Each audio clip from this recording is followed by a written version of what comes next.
Ketika Bapak Ibu sudah sampai di gereja yang tadi dibilang Pak Bas 30 menit atau 1 jam, Bapak Ibu untuk pertama kali harus masuk ke ruang sakristi, dan di sini ada papan petugas liturgi, prodiakon dan altar.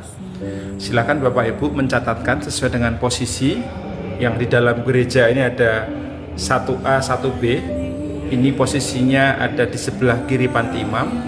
Kemudian 2A, B, dan 3A, 3B. Ini posisinya ada di depan altar. Dan 4A dan 4B itu posisi ada di sebelah kanan panti imam atau dekat dengan kur. Kemudian apabila memang misa cukup banyak umatnya, biasanya di kanopi juga ada. Kanopi terbagi menjadi 4 titik, A, B, C, dan D. Nah, Bapak Ibu bisa mengisi posisi titik komuni ini. Setelah Bapak Ibu selesai mengisi petugas liturgi, prodiakon, maka Bapak Ibu bisa melanjutkan untuk berganti alba. Posisinya adalah di sebelah sini. Masuk ke ruang sini.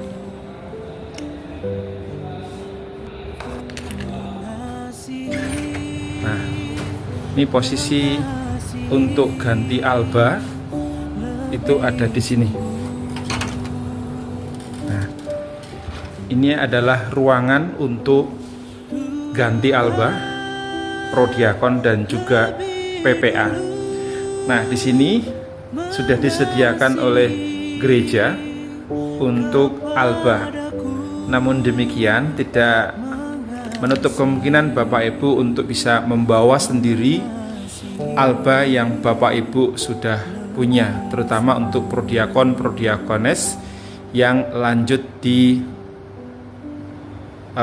periode kedua. Dan ini sudah ada samir. Samir ini ada beberapa, ada yang warna emas, warna ungu, warna merah, sesuai dengan tema perayaan Ekaristinya. Nah, setelah Bapak Ibu selesai ganti alba gitu ya, Bapak Ibu, di sini sudah disediakan oleh sekretaris prodiakon. Jadi Bapak Ibu wajib untuk mengisi. Ini adalah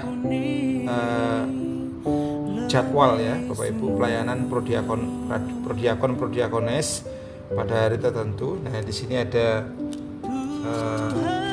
ditampilkan siapa saja yang sudah bertugas, ada tanda tangan, kemudian apakah ini ada pengganti atau tidak. Misalkan kayak Pak Leo Suryo Wardono, misalkan tidak bisa misalkan ya Bapak Ibu. Nah, ini sudah berkoordinasi sebelumnya dengan si A gitu ya. Nah, maka nanti si A ini akan muncul di sini dan nanti akan tanda tangan di sini. Sedangkan untuk yang lampu kuning itu akan menyala biasanya pada saat menjelang romo khotbah gitu ya, atau setelah bacaan pertama dan bacaan Injil, maka lampu kuning itu akan menyala. Nah, ketika Anda mengisi menjadi prodiakon pada saat lampu kuning, Anda diwajibkan untuk menulis di sini dan tanda tangan di sini. Ini semua diperlukan untuk melakukan monitoring atas tugas pelayanan prodiakon dan prodiakones. Nah, di sini ada ini yang sebelumnya adalah hari Sabtu, ini adalah hari Minggu, gitu ya Bapak Ibu. Hari Minggu sesuai dengan jamnya masing, ada jam 6, adalah setengah 9, kemudian ada jam 11. Nanti sore ada lagi yaitu jam 5 sore. Jadi dalam satu map itu misa dari hari Sabtu sore sampai dengan Minggu sore. Ini adalah tanda tangan absen untuk kehadiran Bapak Ibu yang bertugas sebagai prodiakon pada setiap kali misanya. Kemudian ada single dimasukkan di setiap laci. Jadi Bapak Ibu bisa mencari single di laci yang ada di sini. Dan kemudian ada purifikatorium yang tadi disampaikan Pak Bas ya Bapak Ibu, untuk memegang sibori ya, dan nanti diletakkan pada saat perarakan, itu diletakkan di pinggang sebelah kiri. Oke. Bila Bapak Ibu sudah selesai berganti baju, yang pertama adalah alba, kedua adalah single, dan yang ketiga sudah menggunakan samir, maka Bapak Ibu bisa mempersiapkan diri dengan balik lagi ke ruang sakristi.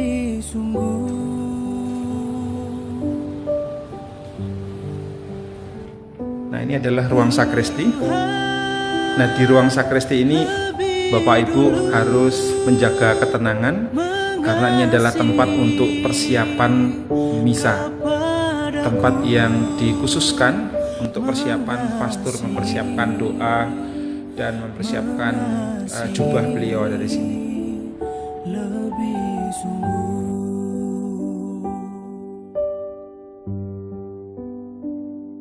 Oke, Bapak Ibu, kita akan memberikan tutorial bagaimana cara menggunakan alba, samir, dan juga single untuk Bapak Ibu prodiakon dan prodiakonis yang baru menjalankan tugas pertama kali.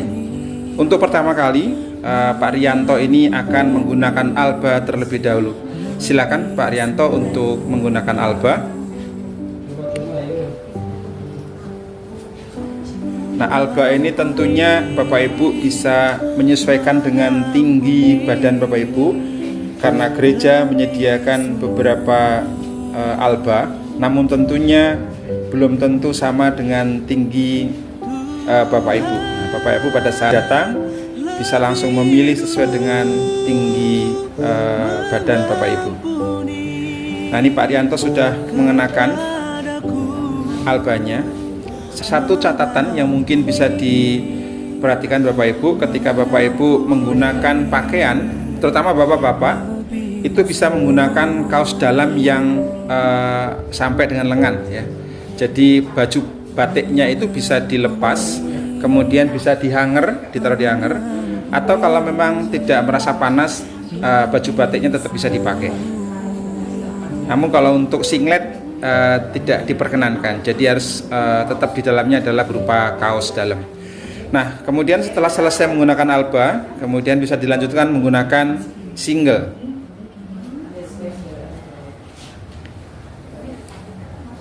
Nah, single ini tata cara pemakaiannya tadi seperti dilihat, dari dilipat dua terlebih dahulu. Nah, terus kemudian setelah itu ditalikan ke samping dengan dikaitkan, betul seperti itu. Nah, kemudian untuk yang dalamnya diangkat, betul.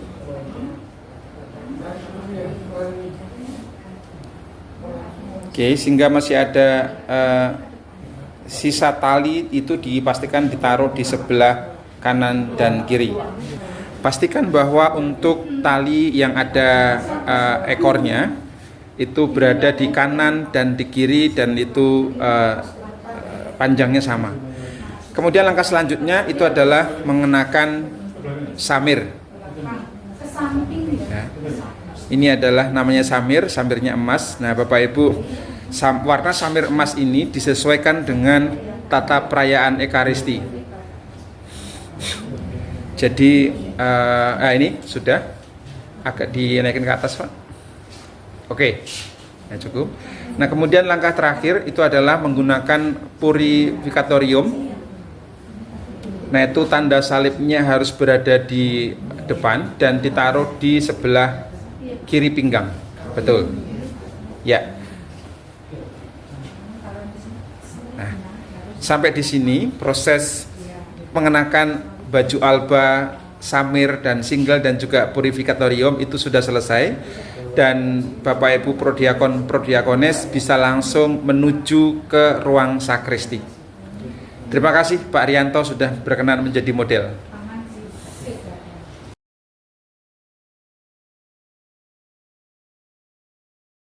Oke, setelah selesai Bapak Ibu selesai menggunakan alba, single, dan samir, sekarang sudah mulai prosesi untuk perarakan. Untuk perarakan ini Perlu Bapak Ibu ketahui bahwa untuk yang pertama, yang paling depan adalah untuk yang paling rendah, sedangkan yang paling belakang adalah yang paling tinggi. Jadi nanti Bapak Ibu bisa langsung menyesuaikan saja untuk yang paling rendah di depan, yang paling tinggi di belakang. Oke, ini adalah prosesi menuju ke pintu utama gereja. Dan putra-putri altar ada di depan, diikuti oleh prodiakon. Kemudian nanti akan diikuti oleh lektor dan pemazmur. Kemudian terakhir adalah frater dan juga romo.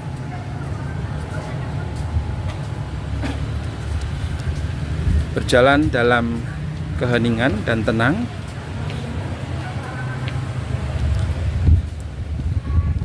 Nah, kemudian memasuki pintu gereja, berhenti, biasanya akan berhenti terlebih dahulu di sini, sampai nanti komentator menyatakan bahwa kita akan memulai dengan lagu pembuka. Nah, kemudian setelah lagu pembuka mulai dinyanyikan, maka prodiakon dan seluruh perarakan akan maju ke depan.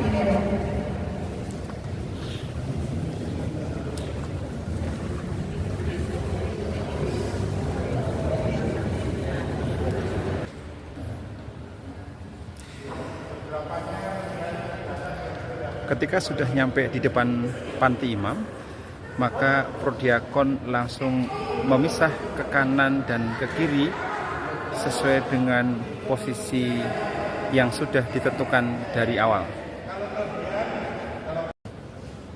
Kemudian memberi hormat berbarengan dengan romo.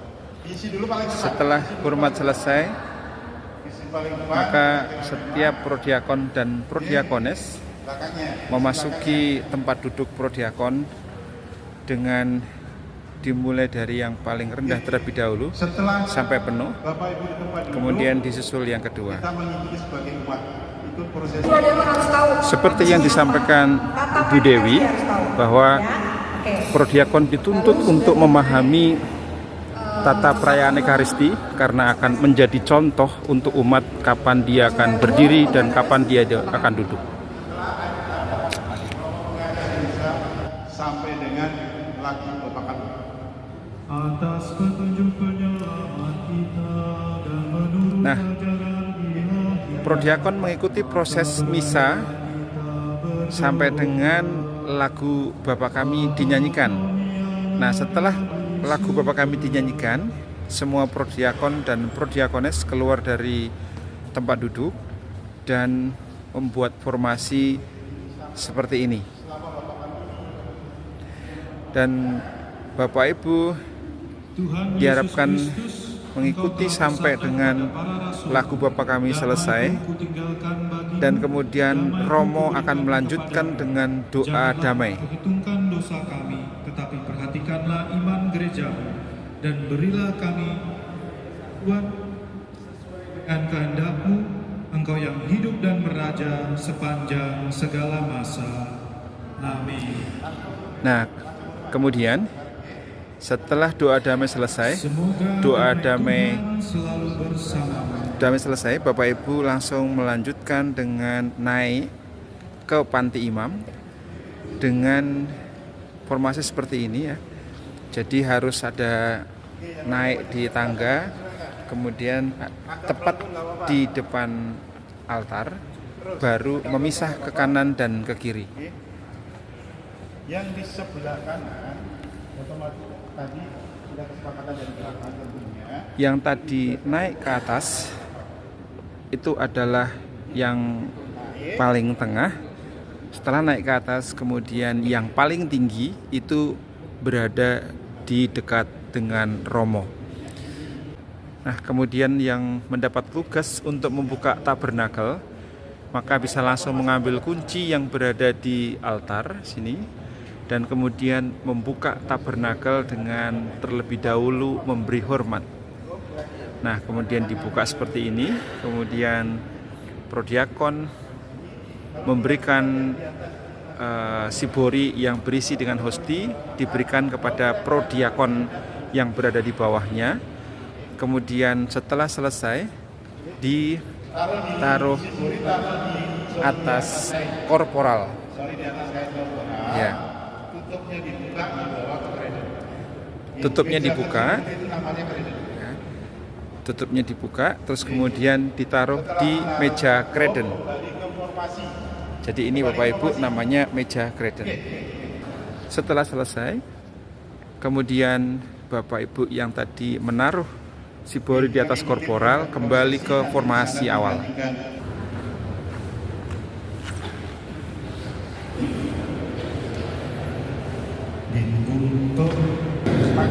Bapak Ibu, di sini ada penegasan kembali terkait dengan penggunaan hand sanitizer yang berada di panti imam untuk mengurangi keruwetan atau mungkin tata gerak yang begitu apa ya Bapak Ibu, terlihat umat gitu ya, terlihat sibuk. Maka nanti hand sanitizer akan ditempatkan di tempat duduk prodiakon. Nah, seperti yang disampaikan oleh Pak Bas, bahwa ketika Bapak Ibu sudah memasuki panti imam, maka Bapak Ibu posisinya adalah menghadap ke umat dengan tangan berada di dada dan keduanya mengatup. Nah, pada saat Romo mengangkat sakramen Maha Kudus pada saat Anak Domba Allah, maka Bapak Ibu prodiakon itu harus berdiri serong menghadap sakramen Maha Kudus yang diangkat oleh Romo. Setelah selesai, Romo menaruh sakramen Maha Kudus kembali pada meja lagi, maka Bapak Ibu langsung menghadap lagi ke umat. Setelah selesai, Romo akan membagikan sakramen Maha Kudus ke setiap prodiakon. Setelah Bapak Ibu terima komuni dari Romo. Nah, ketika Bapak Ibu prodiakon dan prodiakones selesai menerima sakramen Maha Kudus, sekarang saatnya Bapak Ibu untuk mengambil shibori yang di atas altar, kemudian menuju ke titik komuni masing-masing seperti yang tadi sudah ditentukan di ruang sakristi. Nah, untuk turunnya setelah Bapak Ibu menerima atau mengambil shibori dari altar, Bapak Ibu harus turun seperti waktu Bapak Ibu naik ke panti imam. Artinya Bapak Ibu harus turun lewat tengah altar seperti yang saya tunjukkan ini. Jadi dari Bapak yang baju putih ini turun, kemudian lewat sini baru turun di sini. Nah, kita bisa lihat contohnya, Bapak itu turun, kemudian masuk ke tengah, kemudian baru turun. Setelah turun baru menuju ke titik komuni masing-masing.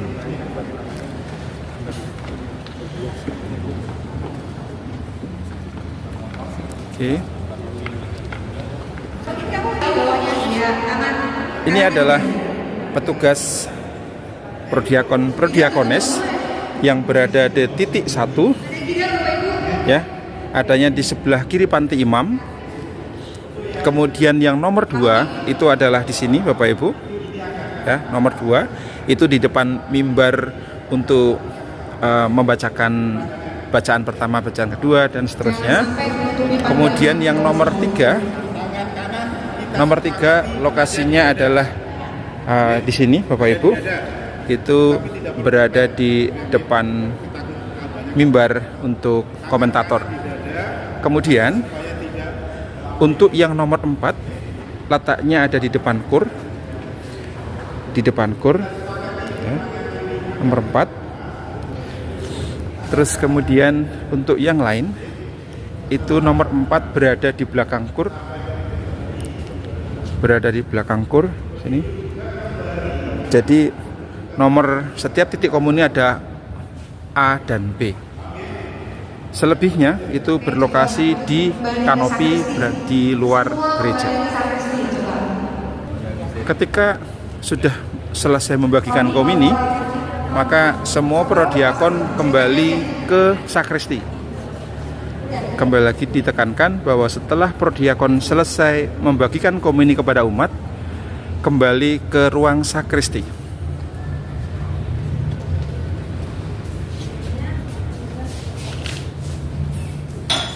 Kemudian di ruang sakristi ini akan ada korporal yang besar. Ya. Sebelum Bapak Ibu selesai membagi, ada sebuah korporal besar. Dan keadaan ini nyala. Dan di sana semua sibori ditaruh di atas korporal. Salah satu atau dua orang itu dijadikan satu. Artinya kalau ini tinggal sedikit, kurang dari setengah, ditambahkan dengan yang lain, dengan sibori yang lain, sampai dengan kira-kira 3/4 itu cukup untuk membagi komuni berikutnya. Lebih baik karena gini, ada beberapa masukan dari umat, ya keluhan gitu, itu ada yang dicoba gini kayaknya tidak ada ya. Maka sorry. Jadi ada penekanan di sini Bapak Ibu, ketika ada sisa sakramen Maha Kudus yang tidak habis dibagikan kepada umat, maka untuk menggabungkan dengan sibori yang lain tidak diperbolehkan menggunakan tangan. Jadi memindahkannya itu adalah dengan cara menuangkan dari sibori satu ke sibori yang lain. Nah, kurang lebih yang dimasukkan itu adalah 3/4. Setelah ini isi, kira-kira cukup ditutup. Tutupnya sesuai dengan. Oke, kira-kira sudah 3/4 sudah penuh, maka untuk dimasukkan, kemudian ditutup sesuai dengan pasangan tutupnya sendiri. Nah, satu yang perlu ditekankan Bapak Ibu prodiakon dan prodiakones, ada satu sibori yang harus diisi, kemudian ditutup, kemudian dikembalikan ke tabernakel. Bapak Ibu membersihkan sibori. Kalau bawa sini dituang semua, uang berapa? Ini di situ dikumpulkan. Ini kosong dikumpulkan. Karena itu masih sakramen Maha Kudus, walaupun itu cuma debu. Itu menjadi perhatian.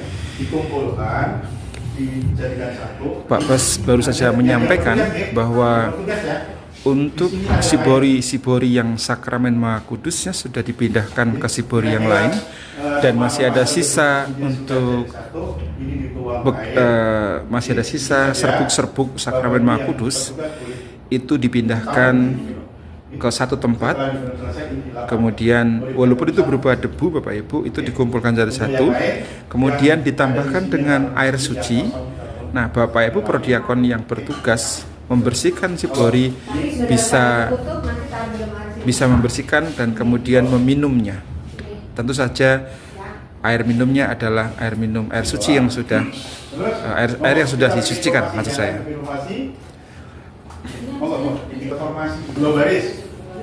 Ketika sudah selesai dengan memindahkan semua sakramen Maha Kudus yang tersisa di setiap sibori dan digabungkan menjadi penuh, maka Bapak Ibu diminta untuk membuat barisan di belakang sakramen Maha Kudus atau di bawah korpus Yesus atau salib Yesus. Seperti yang kita dengarkan Pak Bas kali ini, jadi membuat formasinya adalah di bawah salib. Ada catatan Bapak Ibu di mana untuk misa pagi itu pengumuman berada di belakang.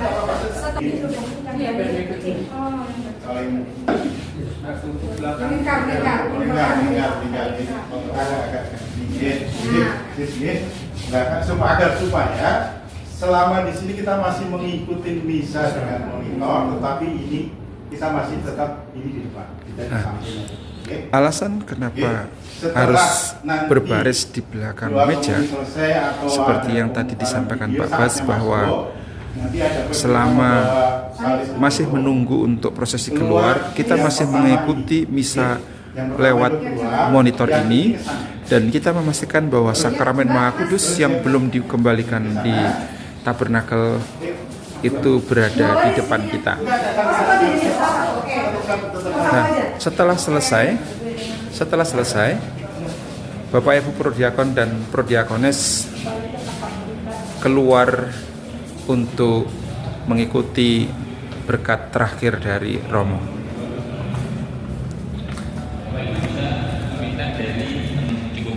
Oke.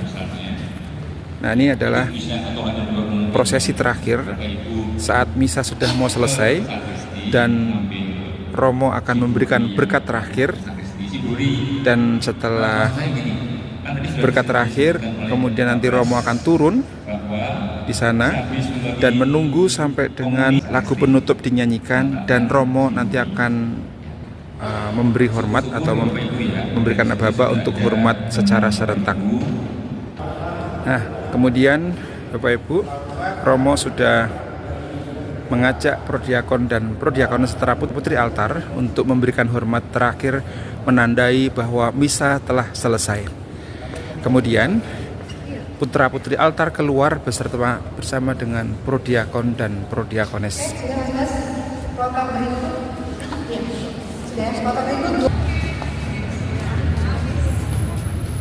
Oke, ini perarakan di sisi luar gereja. Bapak Ibu prodiakon, putra-putri altar, pemazmur dan juga lektor akan kembali memasuki sakristi.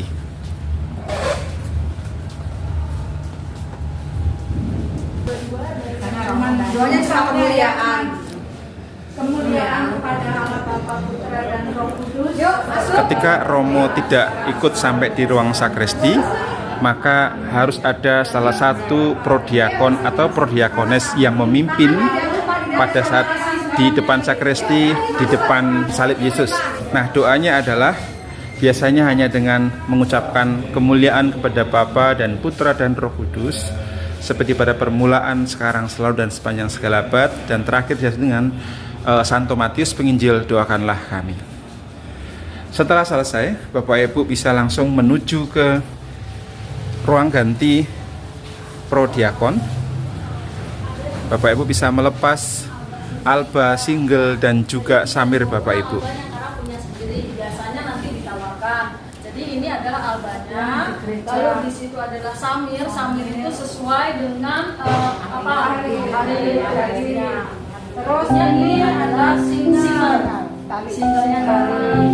Demikian tadi panduan tata gerak bagi Bapak Ibu prodiakon dan prodiakones saat membantu Romo membagikan sakramen Maha Kudus atau komuni dalam misa ekaristi biasa hari Sabtu dan juga hari Minggu.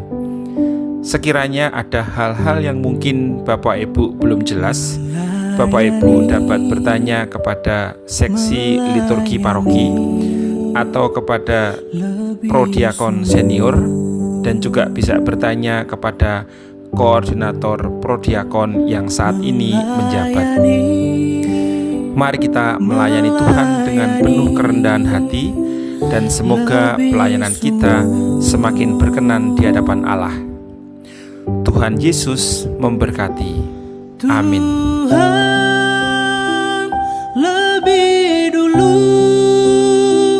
melayani kepadaku, melayani